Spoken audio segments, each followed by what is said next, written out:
Shalom, selamat pagi Bapak Ibu Saudara yang dikasihi Tuhan. Jumpa kembali dalam Renungan Manerema.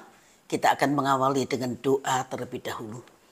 Bapa mengucap syukur buat kesempatan kami masih boleh mendengar dan diingatkan lewat kebenaran firman Tuhan. Supaya hidup kami semakin selaras dengan kehendak daripada Tuhan. Urapi hamba-Mu, taruh kehendak-Mu itu disampaikan karena itu menjadi jawaban bagi setiap pribadi yang mendengar.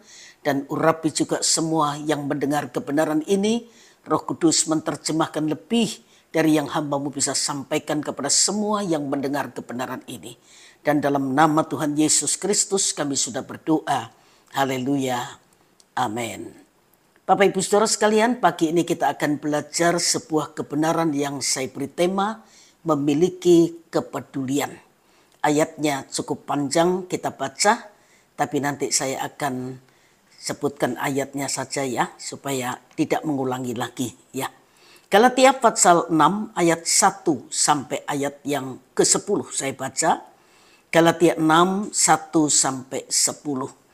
Saudara-saudara, kalaupun seorang kedapatan melakukan suatu pelanggaran, maka kamu yang rohani harus memimpin orang itu ke jalan yang benar dalam roh lemah lembut, sambil menjaga dirimu sendiri supaya kamu jangan kena pencobaan. Bertolong-tolonganlah menanggung bebanmu. Demikianlah kamu memenuhi hukum Kristus. Sebab kalau seorang menyangka bahwa ia berarti, padahal ia sama sekali tidak berarti, ia menipu dirinya sendiri. Baiklah tiap-tiap orang menguji pekerjaannya sendiri, maka ia boleh bermegah melihat keadaannya sendiri dan bukan melihat keadaan orang lain.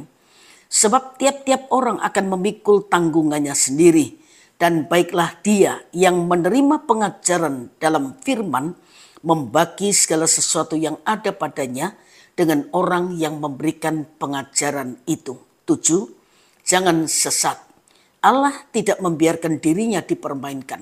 Karena apa yang ditabur orang itu juga akan dituainya. Sebab barang siapa menabur dalam daging, ia akan menuai kebinasaan dari dagingnya. Tetapi barang siapa menabur dalam roh, ia akan menuai hidup yang kekal dari roh itu.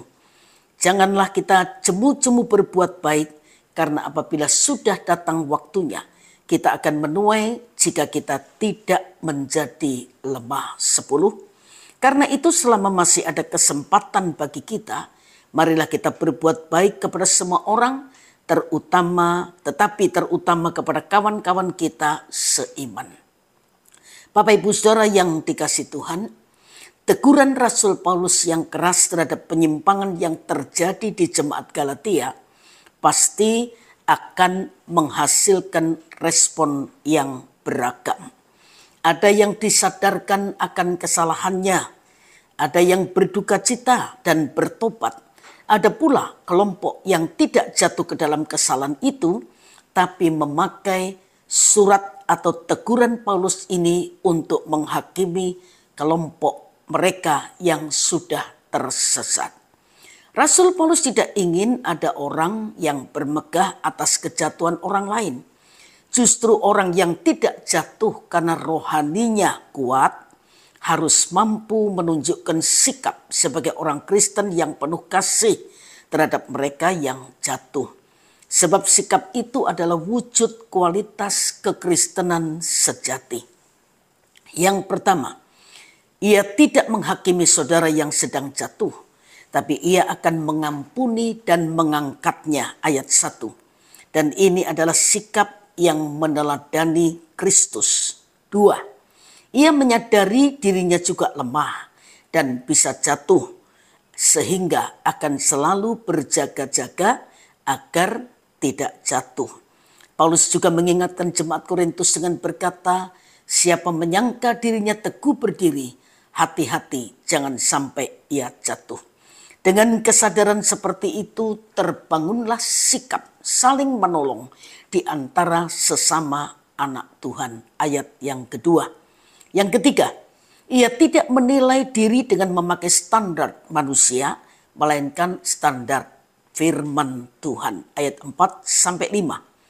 Kemudian yang keempat, ia akan rendah hati menerima teguran firman karena kesalahannya dan bersikap hormat kepada yang menegur dengan kasih.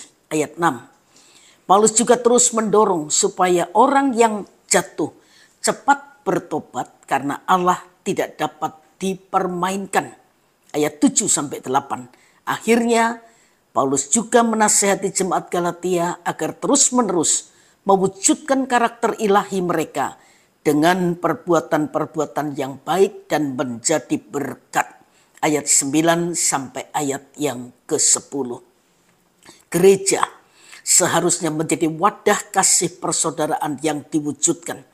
Ada teguran atas kesalahan, ada pertobatan dari kesalahan yang dilakukan, ada pengampunan untuk orang yang bertobat, ada hormat kepada orang yang menegur, dan ada kasih di antara saudara seiman.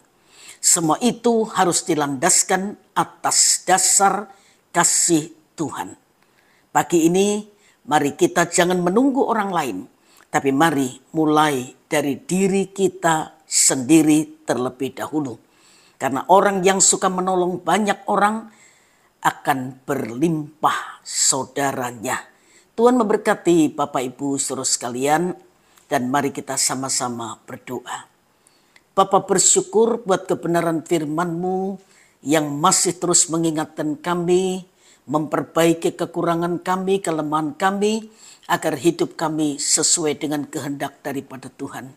Dari hari ke hari kami terus bertumbuh, menjadi serupa sama seperti Engkau. Terima kasih, berkati semua yang sedang mendengar kebenaran ini, dan apapun yang kami lakukan sepanjang hari ini, kami mohonkan berkat-Mu menyertai setiap kami, agar apapun yang kami lakukan, Tuhan yang membuat jadi berhasil untuk kemuliaan nama Tuhan. Dalam nama Tuhan Yesus Kristus kami sudah berdoa. Haleluya. Amin. Tuhan berkati Bapak Ibu saudara sekalian dan selamat pagi.